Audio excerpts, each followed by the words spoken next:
안녕하세요. 같은 회사 다니고 있는 남편과 2년간의 연애 끝에 결혼했고 꾸역꾸역 혼인기간 4년을 버텨오다가 결국 올해 이혼을 하게 된 34살 여자입니다. 4년 결혼 생활을 꾸역꾸역 버텼다고 하기는 했지만 같이 사는 내내 남편하고 저 둘이서는 사이가 좋았다면 좋았다고 볼 수 있지 그렇다 할 큰 문제가 있었던 적은 없었습니다. 하지만 결혼 생활이라는 게 둘이서만 사이가 좋다고 해서 다 되는 게 아니더라고요. 결혼하기 전부터 시댁 식구들과는 조금 삐걱거리면서 시작을 했어요. 시댁과의 관계로 골머리를 썩는 사람이 저 혼자만은 아니라고 생각했고 남편이 중간에서 조율만 잘해준다면 크게 문제가 없을 거라고 생각했습니다. 실제로 결혼 준비를 하는 동안은 남편이 시댁 식구들과 저 사이에서 제 편을 몇 번 들어줬기도 하고요. 그런데 막상 결혼하고 나니까 결혼 전에 보여줬던 모습은 온데간데 없이 사라지더라고요. 시댁 식구들과 저 사이에 생기던 잦은 마찰이 마치 자기는 상관없고 저랑 시자들의 문제라고 여기기 시작하더라고요. 시댁 식구들과 저 사이의 문제를 해결하는 방법이 무조건 제가 참는 것 말고는 없다는 식으로 나몰라라 하기 시작했습니다. 처음엔 남편의 그런 무책임한 대응이 많이 실망스러웠고 불만스러웠지만 그냥 제가 참았어요. 괜히 신우며 시어머니하고도 사이가 안 좋은데 시댁 식구들과의 문제를 가지고 남편하고까지 사이가 나빠지는 것보단 어차피 한 집에 같이 사는 것도 아닌데 같이 사는 남편하고만큼은 사이좋게 지내자는 생각이었으니까요. 버티다 보면 언젠가 상황이 나아지겠거니 생각하고 그렇게 결혼 생활 1년을 참아왔는데 뭐 바뀌기는커녕 오히려 날이 갈수록 제가 어디까지 참는지 테스트하는 것도 아니고 더 심해지기만 하더라고요. 그래서 그때부터는 제가 참는 대신에 그냥 시댁 식구들을 일방적으로 무시하기 시작했어요. 그동안 시자들이 저한테 무슨 소리 할 때마다 알겠다고 말하는 게 아니라 뭐라고 떠들든 한 귀로 듣고 한 귀로 흘려내버리기 시작했지요. 참는 거랑 무시하는 것 두 가지가 무슨 차이가 있냐고 하실 분들도 계시겠지만 거기에는 큰 차이가 있어요. 굳이 예를 들자면 뭐 생선구이 같은 거 먹을 때 살코기 먹기 편한 부분은 남편한테 양보하고 너는 장갓이 많은 부분을 먹으라고 했다 치면 참는 건 장갓이 많은 부분을 먹는 거고 무시하는 건 장갓이 많은 부분이건 살코기건 제가 먹고 싶은 거 먹는 거죠. 예를 든 게 조금 허접하긴 한데 결과적으로 제가 참으면 시자들이 기고만장해지고 제가 무시를 하면 시자들이 더 열받아 한다는 큰 차이가 있다고 볼 수 있겠네요. 그렇게 제 마음가짐을 바꾸고 난 뒤에는 시자들한테 받는 스트레스가 많이 줄기는 했습니다. 다만 시댁 식구들과의 관계는 점점 더 멀어져 갔어요. 하지만 상관없었습니다. 남편이라는 작자는 중간 역할 같은 건 할 생각이 눈꼽만치도 없어 보였고 1년을 참았는데 안 바뀌는 시자들이 앞으로 2년, 3년, 100년을 더 참는다고 한들 바뀌지 않을 거라는 확신이 있었거든요. 어차피 시자들 때문에 스트레스 받을 바에야 제 마음이라도 편한 게 낫다 싶었어요. 남편은 제가 시댁 식구들과 관계가 멀어지는 걸 안타까워하긴 했지만 나서서 해결해줄 생각도 없었으니 초반에 좀 사이좋게 지냈으면 좋겠다고 말 몇 마디 하다가 그냥 말더라고요. 덕분에 시댁 식구들과의 관계는 걷잡을 수 없을 만큼 멀어져 갔지만 남편하고는 나름 사이좋게 지낼 수 있었습니다. 그래도 이런 상황에서 남편이 언젠가는 저를 위해 나서준다든지 말 한마디 해줄 거라는 기대를 내심 갖고 있었습니다. 하지만 정작 중요한 순간에 남편이라는 작자는 제가 아니라 시댁 식구들의 손을 들어줬어요. 뭐 이해가 아예 안 되는 건 아닙니다. 여지껏 남편 인생에 있어서 저랑 가정을 이루고 살았던 4년, 연애했던 기간까지 합쳐도 고작 6년밖에 안 되는데 그 5배를 더 길게 가족으로 살아온 시자들이 더 가족 같고 중요했겠지요. 그런데 그러면 굳이 저런 인간을 내 남편이라고 평생을 믿고 같이 살 이유가 있나 싶었습니다. 그냥 나 말고 소중한 네 가족들이나 평생 챙기라고 한마디 해주고 그렇게 이혼을 하게 되었지요. 제가 어릴 적에 저희 어머니께서 췌장암으로 일찍 돌아가셨어요. 그 후로는 아버지와 둘이서 함께 살았습니다. 저희 할머니 할아버지께서 남자 혼자 어떻게 회사 일하면서 애까지 키우냐며 입양처를 알아봐 주시겠다고까지 했다고 해요. 하지만 저희 아버지는 혼자이므로 힘들게 살지언정 내 새끼를 버릴 생각 없다시며 끝까지 저를 책임져 주셨어요. 시간이 어느 정도 지난 후 할머니 할아버지께서도 저한테 정말 못할 짓을 할 뻔했다며 아버지한테 미안하다 사과를 해오셨고 그 이후로 물심양면적으로 저희를 도와주셨어요. 두 분 돌아가실 때에도 아버지 앞으로 조금이나마 유산을 더 남겨주셨기도 하고요. 아무튼 덕분에 저는 어머니 없는 빈자리가 아쉬웠을지언정 다른 사람 부럽지 않게 모자람 없이 잘할 수 있었습니다. 남편은 시작할 때 말씀드렸다시피 직장 동료로 처음 만나게 되었어요. 나이가 저보다 3살이 많았지만 입사는 같은 해에 했던 입사 동기였습니다. 연수 때부터 시작해 같은 부서에서 일을 하게 되면서 몇 년을 함께 동고동락했고 그렇게 제가 28살이 되던 해에 서로의 마음을 확인하고 연애를 시작하게 되었어요. 저희 회사가 사내 연애를 그렇게 환영하는 분위기는 아니었다 보니 제가 부서 이동을 하게 되었고요. 아무튼 그렇게 2년간의 연애 끝에 저희는 결혼을 하게 되었습니다. 남편과는 연애하면서 아무 문제 없었지만 결혼 준비 시작하자마자 일주일이 지나고부터 시댁과 마찰이 생기게 되었어요.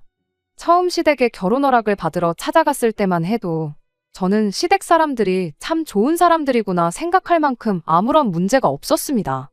제 조건이야 뭐 당신 아들하고 똑같은 회사 다니고 있는데 어디 부족하고 모자라다고 할 것도 없었죠. 그때 당시만 해도 시어머니도 시아버지도 저를 꽤나 마음에 들어 하시던 눈치였었습니다. 이런저런 이야기를 나누던 중에 가족관계에 대한 이야기가 나왔어요. 그때 저희 어머니가 저 어렸을 적에 췌장암으로 일찍 돌아가신 이야기를 했고요. 그때는 시부모님 두 분 다 어머니가 일찍 돌아가셨다니 어린 마음에 정말 힘들었었겠다며 저를 위로해주는 분위기였습니다. 그것만 봐도 시부모님 되실 분들이 인품이 훌륭하신 분들이라고 생각했고 남편이 좋은 사람이니 역시나 그 부모인 사람들도 당연히 좋은 사람들이구나 그렇게 생각을 했어요. 그런데 고작 일주일 만에 상황이 완전히 달라지게 되었습니다. 갑작스럽게 시어머니가 저희를 좀 봐야겠으니 퇴근하면 다른 데 갈 생각 말고 시댁으로 곧바로 오라는 연락을 해왔었어요. 왜? 목소리만 들어도 그 사람 기분이 어떤지 알 수 있잖아요.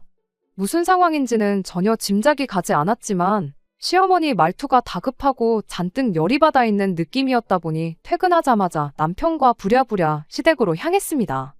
시댁에 도착했는데 시어머니가 거실 소파에 양팔을 꼬고 앉아서는 저를 무슨 대역죄인이라도 되는 것 마냥 도끼눈을 하고 째려보고 있었습니다. 지난 일주일 동안 제가 무슨 큰 실수라도 했나? 아무리 생각을 해봐도 시댁과 연관지어서 제가 잘못된 행동을 한 게 하나도 없었어요. 그런데 얼마 안 있어서 이 모든 게 신우 때문에 나게 되었다는 걸 알게 되었습니다. 남편 아래로 저보다도 1살 어린 싸가지였고 허세만 가득한 신우가 한 명 있어요. 그런 성격적인 거 둘째치고 그래도 신우가 외모 하나만큼은 정말 이쁘장하게 생겼거든요. 그 잘난 외모로 그때 당시 의사 남자친구를 만나고 있었고요. 제가 시댁에 처음 인사를 드리러 간 날 이후에 신우가 그 의사 남자친구를 만나서 저에 대한 이야기를 했었나 봐요. 그러면서 자연스럽게 저희 어머니가 췌장암으로 돌아가셨다는 이야기까지 나왔나 본데 그 의사 남자친구가 신우에게 말해주길 췌장암은 가족력이 있다는 이야기를 해줬는가 봐요. 뭐 결혼을 반대하라고 아기를 가지고 했던 말은 아니고 그냥 알고나 있으라고 말해준 것 같긴 한데 시댁에서는 이걸 엄청 심각한 상황처럼 받아들였던 것 같아요. 어떻게 그런 사실을 당신들한테 숨길 수가 있냐면서 저를 나무라기 시작했으니까요. 솔직히 저는 시어머니가 저를 무슨 예비 암 환자처럼 대우를 하는 게 도무지 이해가 가지 않았습니다. 저희 어머니가 췌장암 때문에 돌아가셨다는 사실을 숨기지 않았는데 그게 가족력이 있는 병이라는 걸 말을 안 했다는 게 그렇게 큰 잘못인가 싶었거든요. 그리고 솔직히 그때까지만 해도 그게 가족력이 있는 병이라는 사실을 저도 모르고 있었기도 하고요. 게다가 가족력이 있다고 한들 제가 무조건 말년에 그 병으로 죽게 된다는 게 아니잖아요. 남편도 그때는 제 편을 들어줬어요. 가족력이 있다고 한들 무조건 똑같은 병으로 고생하는 거 아니지 않냐고. 오히려 가족력으로 따지면 우리 집도 골다공증 환자가 여럿 있지 않느냐고 무슨 말씀을 그렇게 하시냐고 제 편에 서서 목소리를 내줬어요. 시어머니는 너 세상에 골다공증으로 죽는 사람 봤냐고. 근데 췌장암은 이야기가 다르지 않냐. 이야기 들어보니 암 중에서도 가장 악독한 암이라고 한다더라 하면서 남편 말을 딱 잘라내더군요. 이어서 시어머니는 당신이 알아보니까 암 치료하려면 돈도 엄청 깨지고 그런다는데 미래가 너무 뻔히 보이는 결혼을 어떻게 허락할 수가 있겠느냐며 열변을 토하기 시작했어요. 가족력 있을 수 있죠. 저보다 똑똑하신 분들이 여러 케이스들 보면서 연구하고 논문까지 내고 그러셨는데 그게 틀렸다고 부정하지는 않습니다. 말이 씨가 된다고 하니까 별로 제 입으로 말하고 싶지는 않지만 시어머니가 걱정하는 것처럼 진짜 나중에 가서 제가 어머니랑 같은 이유로 병원 신세를 질 수도 있을 테죠. 그런데 제가 지금 이미 환자인 상태라면 말을 않겠지만 사지멀쩡하고 건강하다 못해 잔병치레도 하나 없어서 이날이 때껏 학교도 개근했고 회사도 한번 빠져본 적 없는 사람이거든요. 그런데 구덕이 무서워서 장 못 담근다더니 이런 일로 결혼을 반대하는 게 정말 어처구니가 없었습니다. 남편은 계속해서 제 편을 들어줬어요. 시어머니한테 그건 너무 멀리 간 거 아니냐고, 앞으로 걸릴지 안 걸릴지도 모르는 걸 가지고 그러시는 게 어디 있냐. 지난주에 결혼 허락 받으면서 이제 모든 회사 사람들이 우리 결혼 준비 시작하게 된 거 다 알고 있다. 몇몇 직원들한테는 벌써 선물도 받고 그랬는데 그런 말도 안 되는 이유로 이 결혼이 엎어지면 자기가 앞으로 회사 사람들한테는 뭐라고 설명할 것이며 앞으로 회사에서 제 얼굴은 어떻게 보고 또 자기가 얼굴을 어떻게 들고 다니겠냐며 시어머니를 설득하기 시작했어요.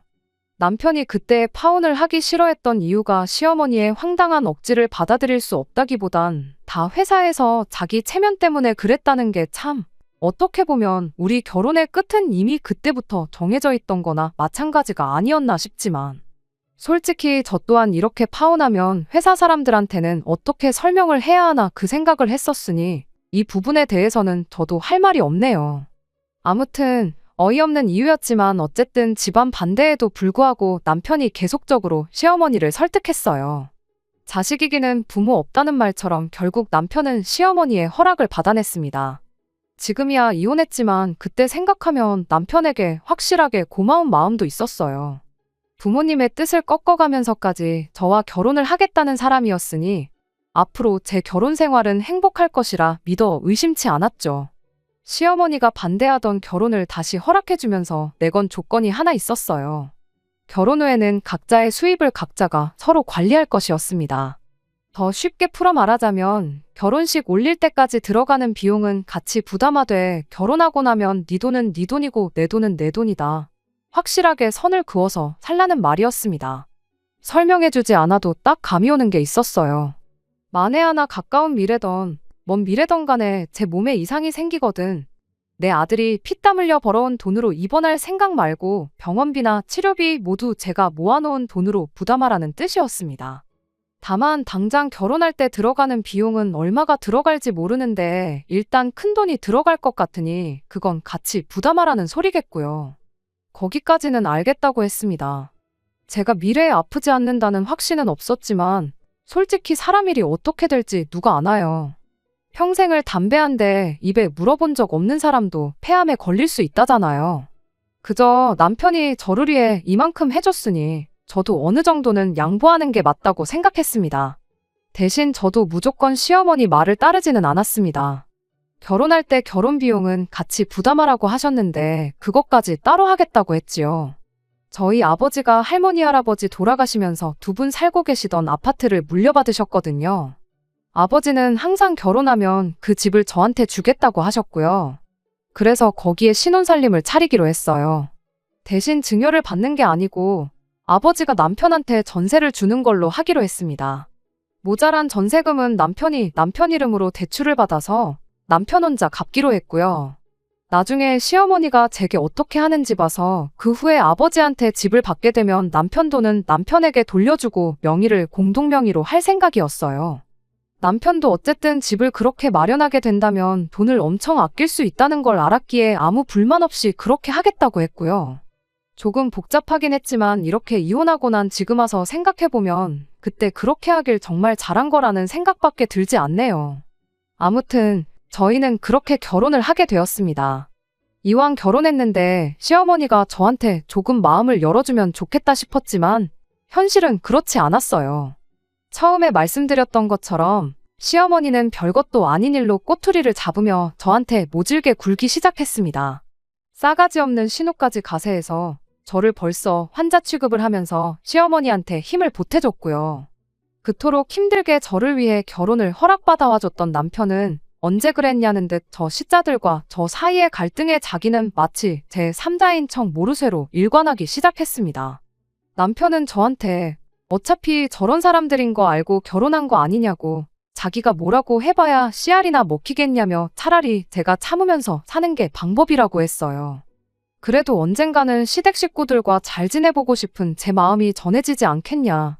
나까지 나서게 해서 일 크게 만들지 말고 일단은 버텨보라는 식으로 말이죠. 처음 1년은 그렇게 버텨봤습니다. 반대를 무릅쓰고 결혼 허락을 받아온 남편한테 어느 정도 고마운 마음도 가지고 있었고, 남편 말 맞다나 시간이 지나면 나아지겠지 하는 기대도 있었고, 같이 한 집에 사는 것도 아니었고, 시집살이라고는 얼굴 봤을 때 저한테 부리는 유치한 시짜짐 말고는 없었다 보니 그 정도는 참을 수 있겠다 싶었거든요. 얼굴만 마주하면 제 몸 걱정해주는 게 일이었습니다. 좋은 쪽으로 걱정해주는 건 아니었고요. 다 같이 고기라도 먹으러 간다 치면 탄 음식은 발암물질이라면서 못 먹게 한다던가 유치하기 짝이 없는 괴롭힘이었죠. 그렇게 제 몸이 걱정되었다면 애초에 고기를 먹지 말라고 하던가, 간접훈련이 얼마나 해로운데 신우랑 시아버지 담배부터 끊게 하던가, 적어도 저랑 있을 때는 못 피게 하던가 했어야지. 결국 그렇게 버티고 버티다가 1년 지나고부터는 그냥 시자들을 무시하기로 결심했어요. 그것 때문에도 시댁 식구들하고 엄청 싸웠죠. 아픈 거 며느리로 받아줬더니 은혜도 모른다나 어쩐다나. 저도 제가 뭐 지금 아픈 것도 아니고, 그리고 아가씨도 저렇게 담배를 피워대는데 아가씨야말로 예비암 환자 아니냐. 의사 집안에 시집 보내려면 담배부터 끊게 만들어야 하는 거 아니냐 대들고 그랬습니다. 그 덕에 시댁 식구들하고는 날이 갈수록 사이가 안 좋아지기 시작했어요. 남편이 중간에서 다리만 놓아준다면 저도 고집을 꺾고 어느 정도 제 할 도리를 하려고 했을 텐데, 남편은 귀찮은 일을 피하려 들기만 하고 우리 둘이서만 사이좋게 지내면 되는 거 아니냐며 시댁과 최대한 왕래를 안 할 수 있게 노력만 했습니다. 시댁 갈 일 있으면 지 혼자 간다던지 하는 식으로 말이에요. 그렇게 시댁과 거리를 두면서 지내기를 1년 더, 그러니까 결혼하고 3년 차가 되는 해에 충격적인 사실을 알게 되었어요. 돈 관리를 따로 함에 있어서 남편이 어떻게 돈을 쓰던 터치를 하지 않았거든요. 일단 결혼 전에 모아놓은 돈은 저희 신혼집 전세금으로 전부 묶여있는 상황이었고, 대출을 갚아나가고 있었으니 그게 나름대로 남편의 저축이라고 생각했어요. 생활비만 내고 나면 남은 돈은 알아서 남편이 쓰기로 했고요. 그게 달에 120만 원 정도였는데 저랑 결혼한 이래로 그 돈이 전부 시댁으로, 정확히 말하자면 신우의 품위유지비로 들어가고 있었다는 사실을 알게 되었습니다. 어쩐지 안 그래도 딱히 직장도 없이 아르바이트만 하면서 잘 벌어봐야 한 달에 100만 원 정도 벌겠나 싶었던 신우가 벌이에 맞지 않는 사치를 부릴 때부터 무슨 돈으로 저러고 다니나 싶었었거든요. 저는 당연히 남자친구가 의사래니까 신우한테 돈을 좀 쓰는가 보다 싶었어요. 그런데 알고 보니 의사 남자친구가 병원 개업을 하려면 돈이 엄청 많이 필요하다고 버는 족족이 모으고 있는 상황이라 신우한테 돈을 거의 안 쓴다고 하더라고요. 힘들게 공부해서 겨우겨우 의사가 됐는데 그렇게 번 돈을 왜 신우한테 퍼주는가 싶었거든요. 헛똑똑이인 줄 알았는데 역시 배운 사람은 달라도 뭐가 다르긴 하구나 싶었습니다. 아무튼 그 의사 남자친구가 신우한테 돈을 안 쓰는 것과 남편이 신우 품위유지비랍시고 돈을 퍼주고 있는 게 무슨 상관인가 싶으신 분들도 계실 텐데 거기에는 다 이유가 있었습니다. 당시 신우가 이 의사 남자친구하고 연애만 5년 차였어요. 그리고 그렇게 5년을 만나는 동안 데이트 비용이며 뭐며 전부 신우가 내고 있었던 겁니다. 그 과정에서 시부모님 돈도 어마무시하게 뜯어다가 썼나 보더라고요. 시부모님 돈까지 썼는데 그 와중에 품위유지비랍시고 남편한테 돈을 뜯어갔던 건 말 그대로 품위유지를 하려고였어요. 집에 돈이 없다는 느낌을 받으면 모처럼 의사 남자친구 만들었는데 결혼 생각을 안 할까봐 명품으로 치장을 하고 다녔던 거고요. 남편과 시어머니가 신우한테 그렇게 돈을 퍼줬던 건 신우를 특별히 아껴서가 아니라 의사매제, 의사사위를 보기 위한 두 사람의 선행투자 같은 것이었어요. 아무튼 어떻게 남편 돈이 신우한테 전부 가고 있었다는 사실을 알게 되었냐면 남편이 난데없이 아버지한테 들어가 있는 자기 돈, 그러니까 전세금으로 묶여있는 돈을 찾아가면 안 되겠냐고 저에게 부탁을 해오면서였습니다. 갑자기 그런 큰 돈을 빼달라는데 당연히 이유를 물어보지 않을 수가 없었어요. 남편은 그제서야 신우와 신우 남자친구의 얽힌 이야기를 해줬고요. 물론 결혼 생활 내내 신우한테 거의 매달 돈을 퍼주고 있던 사실은 빼고 말해줬지요. 신우랑 신우 남자친구 문제가 우리 아버지한테 묶여있는 돈 3억이 무슨 상관이냐고 물었습니다. 참고로 3억은 대출이 포함되어 있는 돈이었고 절반 정도가 오롯이 남편 돈이었어요. 그때 신우랑 의사 남자친구 사이에 얽힌 이야기를 구구절절히 해줬어요. 그리고 지금 필요하다는 돈은 신우 남자친구가 타고 다닐 외제차 한 대 뽑아줄 돈이랍니다. 일전에 지나가듯 개업해서 돈 많이 벌면 나도 저런 차 타고 싶다고 이야기를 했다는데 지금 우리가 그 차를 먼저 사주면 고마워서라도 결혼을 하지 않겠냐고. 집안에 의사가 들어오는데 그 정도는 투자할 수 있는 거 아니냐고 하더라고요. 그러면 전세금은 어떡하냐고 했더니 장인어른도 솔직히 한 가족인데 사위한테까지 전세금을 받냐며 그냥 이쯤에서 집은 증여를 받으랍니다. 공동명의 안 해도 되니까 일단 신우 급한 것부터 해주자는 거예요. 우리 아버지가 그 전세금 받아가지고 무슨 부귀영화를 누리려고 그러시는 줄 아느냐고 다 우리 돌려줄 돈이라 생각하고 건들지도 않고 계시는 거 모르냐 따졌더니 그럼 쓰지도 않을 돈을 왜 묶어두시냐고 다 너와 나 우리 가족 전부의 미래를 위해 그러는 거니 협조 좀 해달라고 말을 하는 겁니다. 그리고 그때 안 좋은 촉이 들어서 당신 계좌 좀 확인해보자고 했어요. 신우가 그동안 남편한테 받아쳐먹던 게 있으니 당연하게 이번에도 남편한테 부탁한 거라는 확신이 있었거든요. 아니나 다를까 역시나 남편은 그동안 신우한테 거의 전 재산을 퍼주고 있었죠. 진땀 빼던 남편이 또 미래를 위한 투자니 어쩌니 하면서 신우가 결혼만 하면 곱절로 돌려받을 돈이라고 발뺌을 했었어요. 피가 거꾸로 솟는다는 게 무슨 기분인지 그때 처음 알았습니다. 하지만 이미 신우가 명품으로 치장하는데 다 써버린 돈 돌려받을 리도 만무하고 앞으로라도 신우한테 돈을 못 주게 하는 게 더 중요하겠다 싶었어요.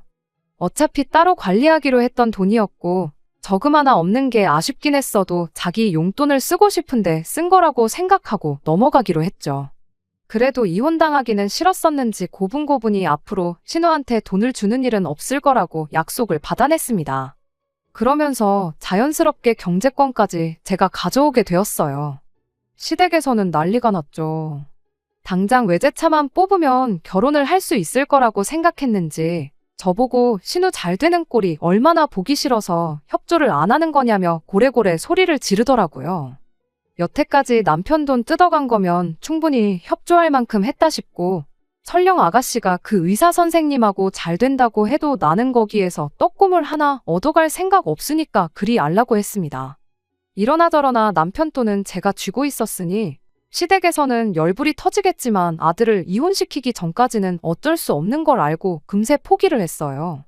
돈 없으면 어련히 안 하겠거니 했는데 기어코 시댁집을 담보로 대출을 받아서 그 차를 뽑아내더라고요. 의사 남자친구가 타고 다닐 차긴 했지만 일단 명의는 신우 명의로 해놨다고 하고요. 대출받은 돈을 깔고 차도 할부로 질러서 달달이 얼마씩 내야 했다나 뭐라나. 아무튼 신우가 헛돈 쓰는 데는 저는 더 이상 관여를 안 하기로 했다 보니 정확히 얼마를 했는지는 모릅니다. 원래도 시댁과 왕래가 따로 없긴 했지만 그 이후에는 남편도 무슨 가족의 배신자 취급을 받으면서 시댁 식구들하고 멀어졌지요.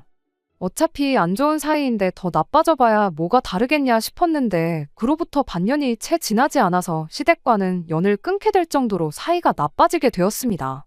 시어머니가 신우를 대동해서 몸소 저희 집까지 찾아왔어요. 들어오자마자 다짜고짜 제 머리채부터 잡으려고 하더라고요. 무슨 일 때문에 저러나 싶었는데 신우의 의사 남자친구가 결혼할 사람이 생겼다고 신우한테 그만 만나자고 이별 통보를 해왔다는 겁니다. 그러면 5년 동안 신우를 가지고 논 그 의사 머리채를 잡아야지 여긴 왜 와서 그러냐고 따졌죠. 결국엔 차까지 뽑아줬는데도 결혼 못한 건데 왜 나한테 와서 따지냐고 했죠. 애초에 신우한테 명품 처발라주고 몇백만 원치 피부 관리해주고 그럴 돈이 있었으면 학원 같은 데 보내서 문자라도 하나 더 가르쳐주고 예의범절 공부 같은 것만 시켰어야 했다는 걸 모르시냐. 돈이 없더라도 지성과 인품을 갖추고 있으면 허세 부리고 머리가 텅텅 비어있는 것보다 조금이나마 결혼할 확률이 올라가지 않았겠냐 따졌습니다. 온갖 비싼 명품과 금은 보화로 몸을 칭칭 감아놓아봐야 그 싸구려 인성이 감춰지는 거 아니라고 한마디 해줬더니 아주 시어머니랑 신우가 고래고래 소리를 지르면서 둘이서 달려들더라고요. 남편이 두 사람을 저에게서 떼어놓는 것만도 엄청 애를 먹었습니다. 하루아침에 갑자기 결혼할 사람이 생겼다고 이별 통보를 했다는 건 애초에 신우를 결혼 상대로 생각한 적이 한 번도 없었다는 소리라고. 얼굴 반반하지 가만히 있어도 데이트 비용이며 뭐며 돈까지 다 내주는데 만날 만큼 만나다가 헤어진 거라고. 보나마나 뭐 개원해준다는 집구석이라도 나타난 거 아니겠냐. 그래서 신우랑 볼장 다 봤으니까 그쪽으로 갈아탄 거 아니냐고 한마디 했습니다. 이제 그만 꿈 깨고 외제차라도 빨리 반납을 하던지 중고매물로 넘기든지 해서 현금부터 확보하고 집담보로 받은 대출부터 어떻게 하시라고 진심 어린 충고도 해줬습니다. 머리끄덩이까지 잡힐 뻔했는데 두 번 다시 안 볼 각오로 조금 세게 말한 건 사실이에요. 그 정도로 해야지 정신을 차리던가 아니면 진짜로 연을 끊던가 확실한 결과가 나올 거라 생각했으니까요. 사실 이 상황에서 가장 나쁜 건 그 누구도 아니고 5년 동안 있는 대로 신우 단물만 쪽 빨아먹은 그 의사 남자친구가 나쁜 사람이었죠. 사실상 제 결혼 생활이 꼬이기 시작한 것도 그 사람이 지나가면서 던진 가족력 이야기 때문이나 마찬가지기도 했으니까요. 원망할 사람은 따로 있는데 그 사람은 제껴두고 가족들끼리 이러고 있는 상황이 저도 좋지만은 않았습니다. 결과적으로는 시댁과 영영 연을 끊고 살기로 했어요. 그렇게 되었다고 한들 제 인생에서 크게 달라지는 건 없었습니다. 어차피 안 보고 지내던 사람들, 봐봤자 좋을 것 하나 없던 사람들하고 공식적으로 안 보고 지내게 되었는데 차라리 좋으면 좋은 일이지 나쁜 건 하나도 없었죠. 남편도 그 와중에 저를 선택해줬고 신우랑 시어머니가 그 난리를 치고 돌아간 뒤에 이왕 이렇게 된 거 우리 둘이서만이라도 잘 살아보자고 저를 다독여주기도 했고요. 실제로 그 후로 반년간은 남편과 둘이서 정말 더할 나위 없이 좋은 결혼 생활을 보냈습니다. 제 인생에서 시자들 2명이 없어졌을 뿐인데 이렇게 좋을 수가 없더라고요. 그런데 그 행복도 잠시 제 인생 최악의 불행이 찾아오게 되었습니다. 저희 아버지께서 뺑소니 사고를 당하시면서 정말 준비할 틈도 없이 세상을 떠나셨거든요. 저희 결혼 생활도 경제적으로나 정서적으로나 안정기에 접어들고 있었고 이제 손주도 보여드리고 그동안 저를 키워주신 은혜를 갚을 계획이었는데 그럴 틈도 없이 허망하게 세상을 떠나셨어요. 넋이 나간 상태로 장례식장에서 펑펑 울고 있는데 시부모님이랑 신우가 찾아왔어요. 남편 연락받고 허겁지겁 왔다더라고요. 일부러 와줘서 고마운 마음도 없었고 여기가 어디라고 왔냐고 따져물을 기운도 없었습니다. 장례식 끝나고 나서 남편이 시댁 식구들을 부른 이유가 아무리 사이가 안 좋아도 연락은 당연히 해야 하는 게 맞는 것 같고 혹시나 이게 기회가 돼서 가족들과 관계를 회복하는 계기가 되지 않겠냐는 소리를 하더군요. 아버지가 돌아가셨다고 다시 시댁과 좋게 지낼 이유도 없고 그럴 계획도 없었습니다. 다만 정말로 그걸 가지고 남편한테 뭐라고 할 만큼도 힘이 나질 않아서 그냥 넘어갔어요. 남편은 이런 제 반응을 가지고 제가 수긍을 했다고 혼자서 착각을 했었나 봐요. 그렇게 아버지 좋은 곳에 보내드리고 2주가 지나서였나 남편이 자기랑 같이 어디 좀 가자는 이야기를 하더라고요. 어딘지 말을 안 해주는데 그동안 제가 아버지 일로 기운이 빠져 있었으니 어떻게든 제 기분 좀 좋게 만들어주려고 계획이라도 세워놓은 줄 알았죠. 도착한 곳은 제법 분위기가 괜찮은 레스토랑이었어요. 이 사람도 이 사람 나름대로 노력하는구나 싶어서 저도 애써 밝은 표정 지으면서 신경 써줘서 고맙다 말하고 안으로 들어갔습니다. 그런데 레스토랑 안에 이미 신우와 시부모님이 와서 자리에 앉아 있었습니다. 시어머니 얼굴을 보자마자 기분이 나빠져서 저는 그 길로 밖으로 빠져나왔어요. 어딜 가냐고 저를 붙잡는 남편을 밀치고 뛰쳐나와 그 길로 택시를 타고 집으로 돌아왔습니다. 그런데 기어이 그 인간이 시부모님하고 신우를 집까지 끌고 오더라고요. 잠깐 이야기 정도는 들어볼 수 있지 않냐면서 시어머니한테 기회를 좀 달라고 하는데 이야기 안 들으면 아예 자리 깔고 들어놓을 것 같아서 무슨 소리 하는지만 들어보기로 했습니다. 저희 아버지 일은 유감이다 하면서 마음에도 없는 소리를 하는 걸 보니 분명히 꿍꿍이 속이 따로 있겠구나 싶었는데 아니나 다를까 이제 너한테 남은 가족이라곤 우리들밖에 없지 않니 하면서 말도 안 되는 요구를 해오기 시작했습니다. 연락 없이 지내던 사람이 갑자기 찾아와서 잘하면 솔직히 돈 이야기 말고는 할 게 없잖아요. 역시나였어요. 신우가 의사 남자친구 태워줄 차 뽑아준다고 집을 담보로 받은 대출 3억을 저보고 좀 갚아달라네요. 그리고 이왕 갚아주는 김에 신우 앞으로 1,000만 원 정도만 더 융통해줄 수 없냐고 물어왔고요. 그러면서 자초지종을 말해주는데 참 어이가 없더군요. 그때 당시 차 뽑는다고 대출 3억을 받은 걸로 알고 있는데 차를 빨리 정리하고 원금부터 줄이라고 조언까지 해줬는데 어찌하여 아직도 3억 빚이 남아있는가 싶었는데 신우가 아주 큰 사고를 쳤더라고요. 아무리 같이 차를 타고 다니려고 했던 남자친구랑 헤어졌다고 한들 신우 허세에 자기 인생에 언제 또 이렇게 비싼 차를 끌어보겠나 싶었답니다. 그래서 그 비싼 보험료랑 유지비 내면서 차를 끌고 다녔던 거예요. 1년 뒤에 중고매물로 내놓나 지금 내놓나 그렇게 큰 차이 안 난다면서요. 거기까지만 했으면 당장 차를 정리하면 되는 거였는데 문제는 그 이후였어요. 신우가 그 의사 남자친구 결혼식장에 쫓아가서 아주 깽판을 치고 왔다고 하더라고요. 알고 보니 갑자기 혼사자리가 생긴 게 아니라 신우랑 만나면서 양다리를 걸치고 있었다나요. 연애는 얼굴 예쁜 여자랑 하고 결혼은 돈 많은 여자랑 하냐고 하면서 아주 결혼식장을 뒤집어 놓았다는데 솔직히 그 의사 남자친구가 상종도 못할 인간 쓰레기인 것도 맞고 5년 동안 없는 형편에 단물만 쪽 빨리고 버림받은 신우가 결혼식장을 뒤집어 놓고 돌아왔다니 내 신우만 아니었다면 잘했다고 완전 사이다라고 칭찬해줬을 일이었죠. 아무튼 덕분에 신우가 예식장에서 업무방해죄로 소송이 걸려서 그쪽으로 내야 할 벌금도 있고 결혼식장 엎어놓으면서 명예훼손으로 민사 걸린 게 있어서 거기에도 줘야 할 벌금도 있고 이래저래 해서 돈이 필요한 상황이랍니다. 벌금이야 얼마 안 되는 돈이지만 진짜 문제는 그 이후였어요. 그렇게 신우가 깽판을 쳐놓고 와선 혼자 기분 울적하다고 술을 잔뜩 마시고 기분 풀겠다고 차를 끌고 새벽에 나갔답니다. 그러다 차 사고가 크게 나면서 폐차 처리를 했다고 그래서 아직도 3억 빚이 그대로 남아있는 거였고요. 돈을 갚아주고 말고를 떠나서 음주 뺑소니 사고로 아버지를 잃은 저한테 찾아와서 음주 사고를 냈으니 돈 좀 어떻게 해줄 수 없냐고 묻는 이 사람들이 정녕 사람인지 인두겁을 쓴 짐승 자식들인지 싶더군요. 다 필요 없으니 당장 내 집에서 꺼지라고 고래고래 소리를 질렀죠. 평소였으면 저한테 똑같이 싫은 소리 하면서 받아쳤을 텐데 당장 저 아니면 돈 구할 곳이 없으니 아무 말도 못하고 그냥 깨갱하고 꼬리를 내리더라고요. 그런데 결정적인 순간에 믿었던 남편이 시댁의 편을 들어줬어요. 우리 사는 이 집도 장인어른 살던 집에 남은 유산까지 다 받았는데 솔직히 그 돈 해주는 거 지금 형편에 전혀 어려운 게 아니지 않냐고요. 이번에 어머니한테 이 돈 해주면 시모도 그렇고 신우도 그렇고 저를 좋게 봐주지 않겠냐고. 그냥 그 돈 해주고 우리 이제 한가족답게 사이좋게 지내보는 건 어떻냐는 제안을 하더라고요. 저는 곧바로 남편한테 지난 결혼생활 4년간 받았던 스트레스가 고작 돈 3억이면 해결되는 거였다는 소리냐 따져 물었습니다. 그럴 거였으면 진작에 3억을 해오라 그러지 그랬냐고. 여태껏 네 가족들이 나한테 거품 물고 달려들 때는 나보고 참아달라고 모르는 척하던 인간이 네 가족들이 저러니 화해하고 잘 지내보자고 중간 역할을 해주는 거냐 따졌습니다. 이미 아버지 돌아가신 일로 정신적으로 지쳐있는데 남편까지 저러니 이젠 이 꼴 저 꼴 보기 싫어졌어요.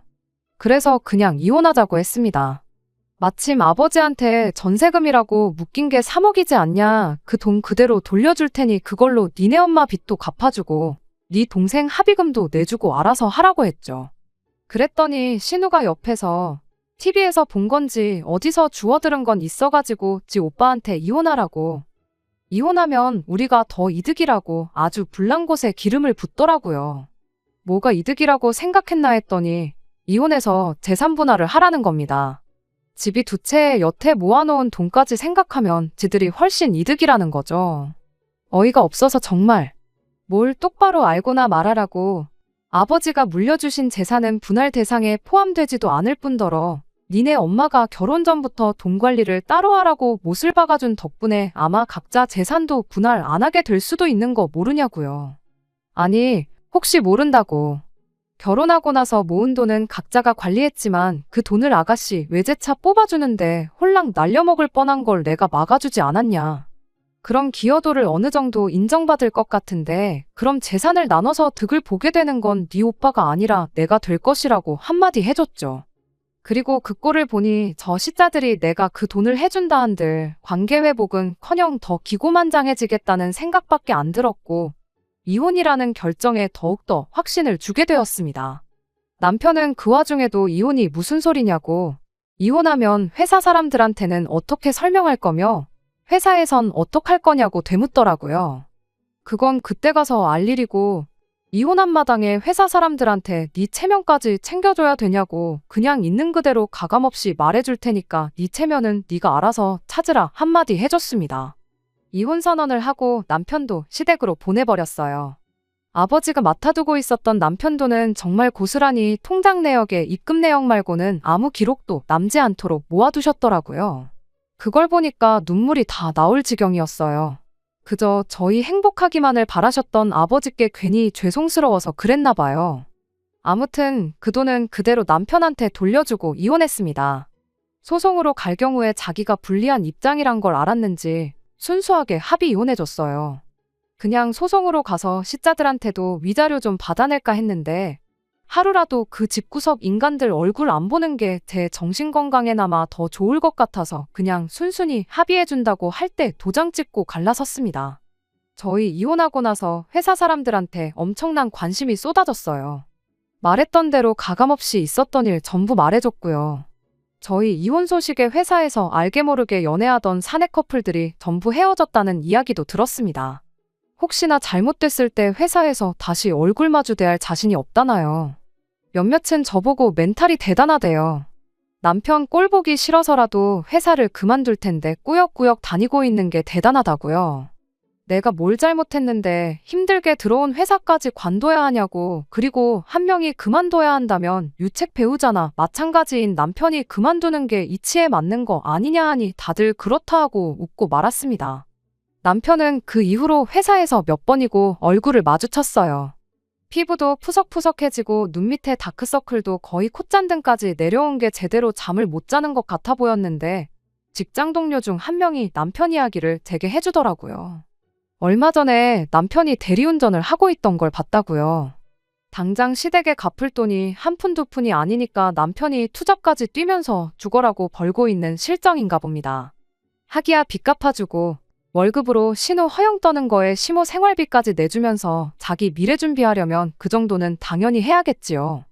평생을 두고 치를 떨면서 내 편 한 번 들어주지 않았던 거 후회하면서 살았으면 좋겠습니다.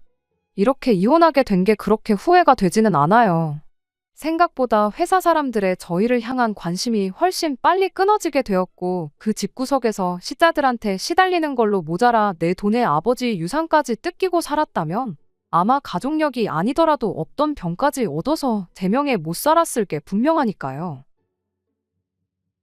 끝까지 들어주셔서 감사합니다. 오늘의 사연은 여기까지입니다. 구독과 좋아요, 알람 설정 부탁드리고 더 좋은 사연으로 다시 찾아뵙겠습니다. 감사합니다.